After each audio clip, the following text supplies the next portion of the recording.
I wanted to see scary monsters with some intense chase sequences. And sure enough, we got exactly that.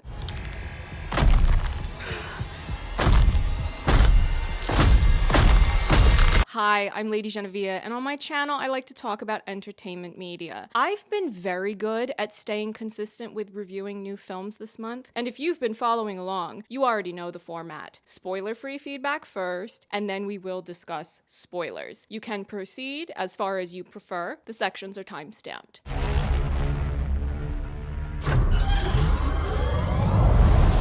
This place gives me the creeps. We have a new film in the Alien series, and the number one reason I was interested in seeing it is because Ridley Scott seemed to be more involved as a producer and doing his rounds on the promotional circuit. When they did a recent cinematic re-release of the first Alien film, when I got my ticket, I thought it was just a 45th anniversary re-release, and then they had this extended conversation broadcast before the film between Fede Alvarez and Ridley Scott, and that's when I remembered, oh right, we're going to be getting a new Alien film. Let me keep that in mind. The vast majority of my feedback for Alien Romulus skews positive. The visual world building had so many wonderful details to enjoy. The sets, the props, and even some of the shots that I would presume are entirely digitally created, such as near the beginning when the ship is flying straight up into the sky and you get these different glimpses of the planet, the clouds, the sky. It's all very visually appealing. And I'm very fussy nowadays about the visual appearance for large franchise films because I've become increasingly cynical over the cost-cutting corporate interference, you know, where you rush and overwork VFX artists so that the final result looks awful. You know what films I'm talking about.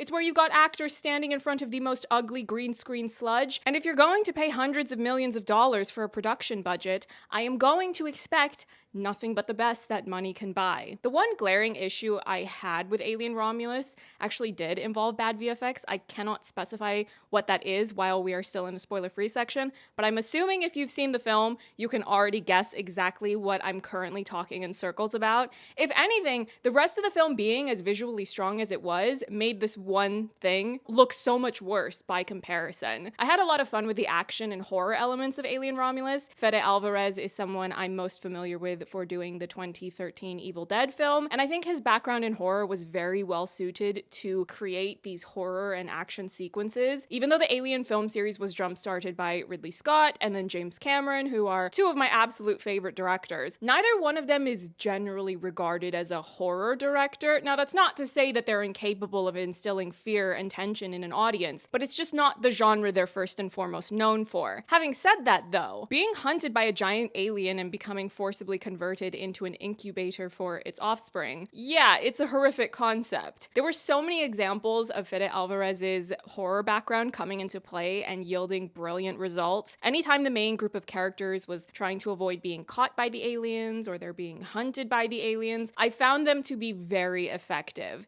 Even this one part where characters have to take off running, the way the camera was zooming right alongside them, oh, it was just terrific fun to watch. Narratively, I felt like Alien Romulus wasn't quite as thematically dense as some of the stronger entries I would say that I'm fond of, especially Prometheus. It doesn't mean that the film's story is vapid, but if you're releasing a new film in an ongoing series, it's only natural to feel inclined to make comparisons to some of the other entries. I think the degree to which you'll enjoy this film could be swayed depending on what it is that you're specifically wanting to see from an Alien film. If you only want the action horror spectacle, I think you get plenty of that and you will have terrific fun with it. When you have a story like this and a tone that's more dark and scary, if you can give me a character or characters that I get emotionally invested in and care about, that will elevate my viewing experience. With this new ensemble of characters, there were some that I got more emotionally invested in, and there were others I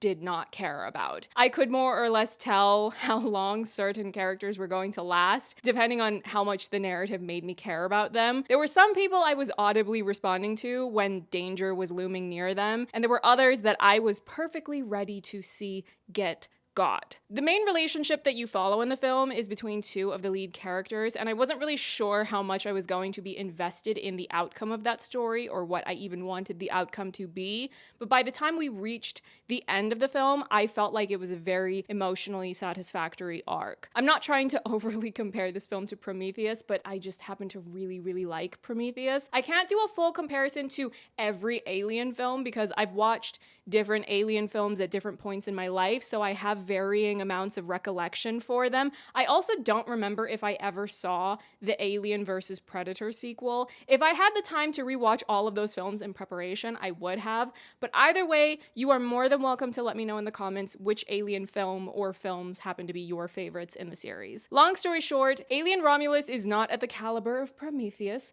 but it is a solid Alien film. I enjoyed a lot of things about it, but if it's a competition, she's not going to win the gold medal. Now let me talk about spoilers because it's very hard to give a complete opinion on Alien Romulus without sharing specifics.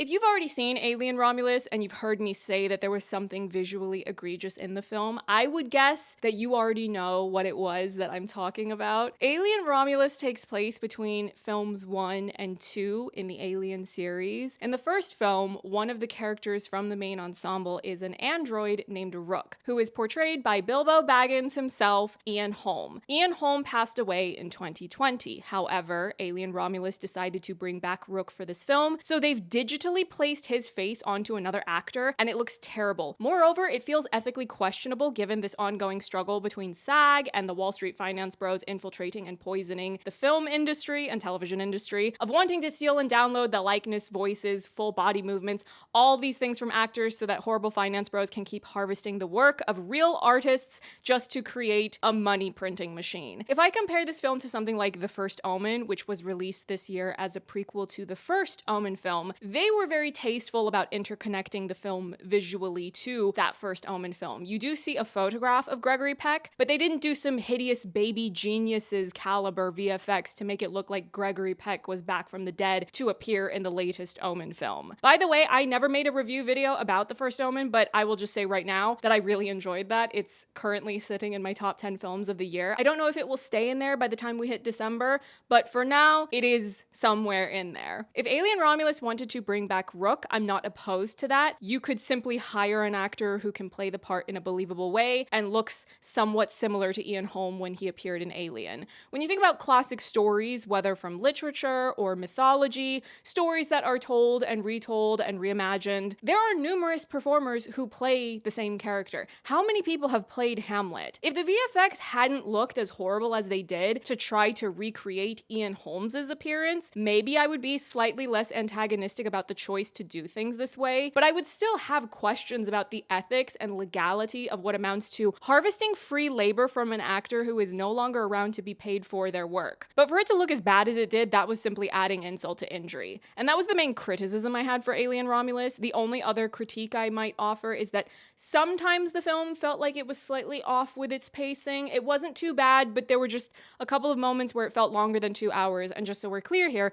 I don't mind longer films. Speaking of Ridley Scott, I love House of Gucci. That's why it's on my wall. House of Gucci is almost 2 hours and 40 minutes, and I have no complaints about the runtime because I enjoy myself from start to finish. I stay invested and engaged by the things that are happening on screen. If you are a 2-hour film, and more than once I come to the conclusion while watching that, ooh, this feels more like 2.5 hours, that probably means that you have some moments where it's dragging a bit. Maybe there's a slight bit of fine tuning that it could have benefited from. But like I said in my spoiler-free section, I found most of Alien Romulus to be enjoyable. That part of the film where they've raised the temperature of the room that's full of alien babies in order to try to disguise themselves as they're slowly sneaking through the room, trying to not make a sound and not sweat or get goosebumps. The entire thing was incredible. I know it's easy to get angry at Tyler during that scene. That's Archie Renaux Renaux's character for talking to his sister when they're in the room, but I think it really suits his character and it ties back into this existential battle for Andy's humanity, if you can call it that, because Rook told him that humans are too emotional and irrational,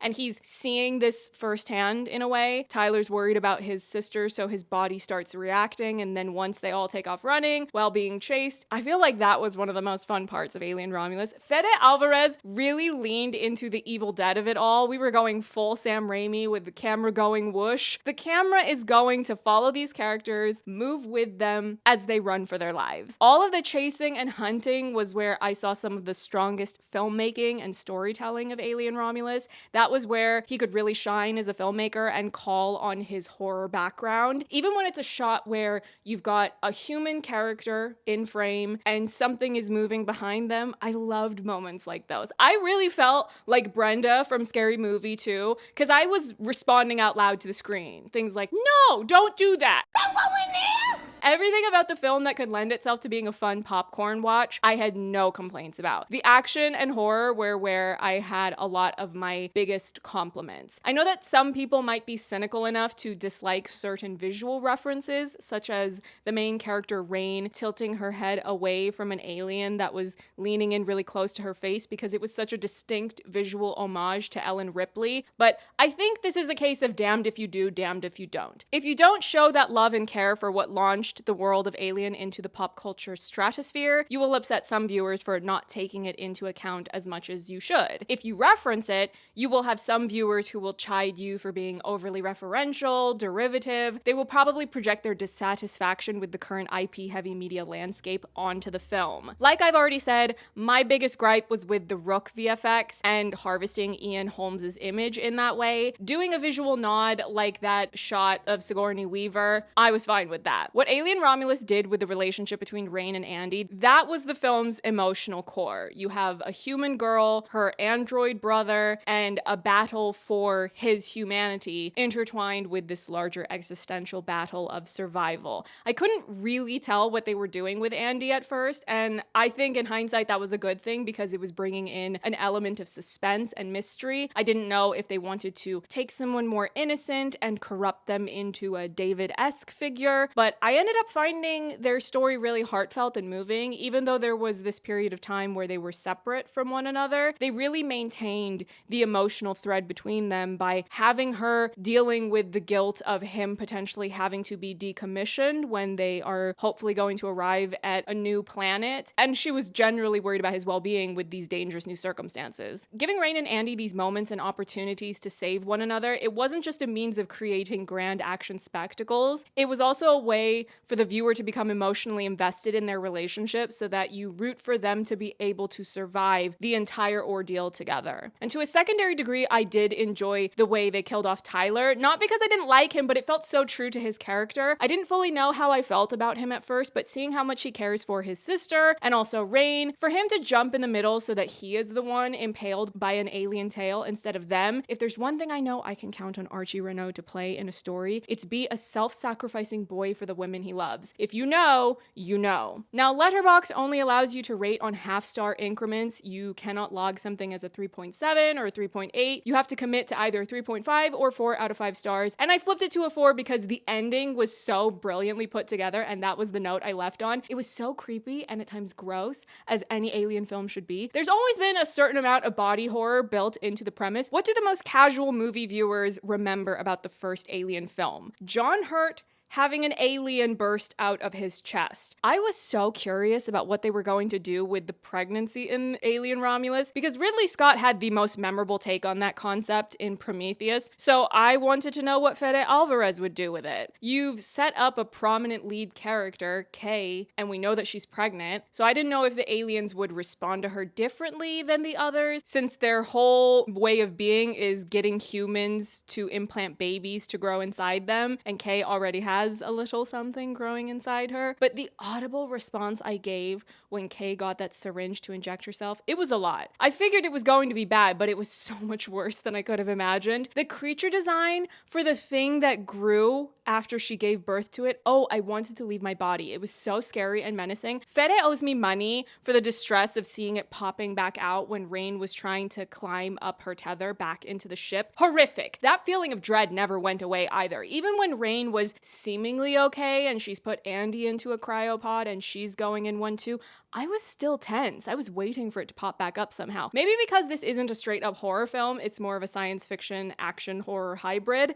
They didn't take the route that I would have expected if it was purely a horror film. But what a monster that was. No matter what the audience thinks of this film, if you think that it's a nice addition to the series or if it didn't meet your expectation, if nothing else, Fede deserves some flowers for adding this creature to the catalog of alien monsters. I hated every second of having to look at that, and I think that's a crucial element of why the ending was as impactful as it was. It needed to be a terrifying creature. This had to be the pinnacle of all the monster mayhem these characters have survived thus far. You needed to go out with a bang, and you most certainly did.